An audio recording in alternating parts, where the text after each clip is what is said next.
Donald Trump boasts of making great deals, but a financial report filed with the British government shows he has lost millions of dollars for 3 years running on a couple of his more recent big investments, his Scottish golf resorts.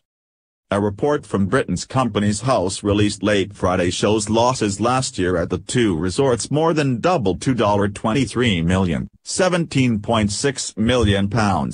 Revenue also fell sharply. Meanwhile, a major Scottish Open sponsor has cast doubt on Trump's bid for the Open to be held at one of his courses.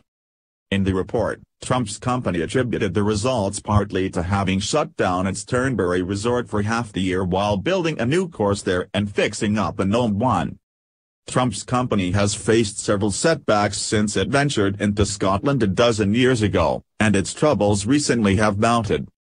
The company has angered some local residents near its second resort on the North Sea with what they say are its bullying tactics to make way for more development. The company also has lost a court fight to stop an offshore windmill farm near that resort, through objections from environmental regulators over building plans there in August, and appears at risk of losing a bid to host the coveted Scottish Open at its courses. Amanda Miller, a spokeswoman for the Trump Organization, declined to comment about the results. Trump handed over management of his company to his two adult sons before becoming U.S. president, but still retains his financial interest in it.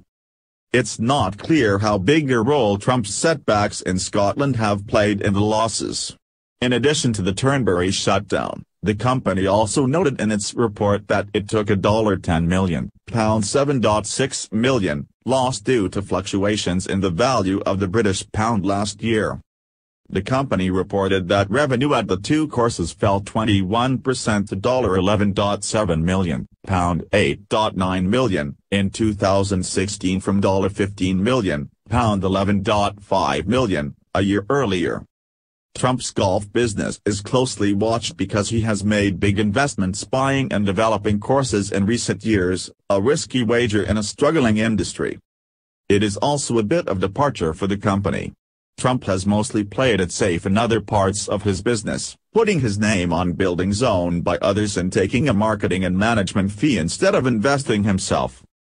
Much of the anger toward Trump in Scotland is centered around his resort outside Aberdeen overlooking the North Sea coaster and its famed sand dunes stretching into the distance.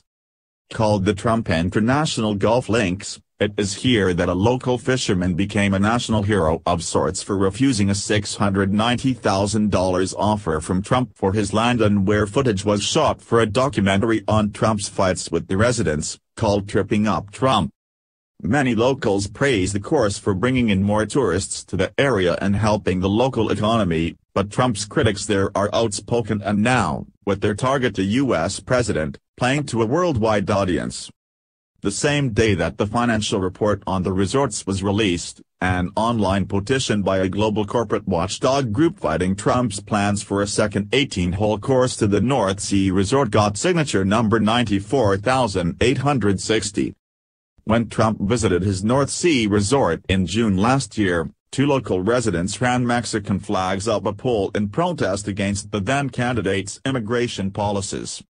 It was a snub that came just after the UK Supreme Court ruled unanimously against Trump's efforts to stop the wind farm, a Scottish government decision to strip him of his title as business ambassador for Scotland and the revocation of an honorary degree from Aberdeen's Robert Gordon University.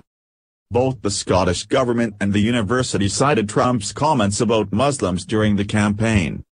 This summer, Scotland's Environmental Protection Agency and the Scottish Natural Heritage, a conservation group, sent letters to the Aberdeenshire Council urging it to reject Trump's plans for the second course if he did not make certain changes.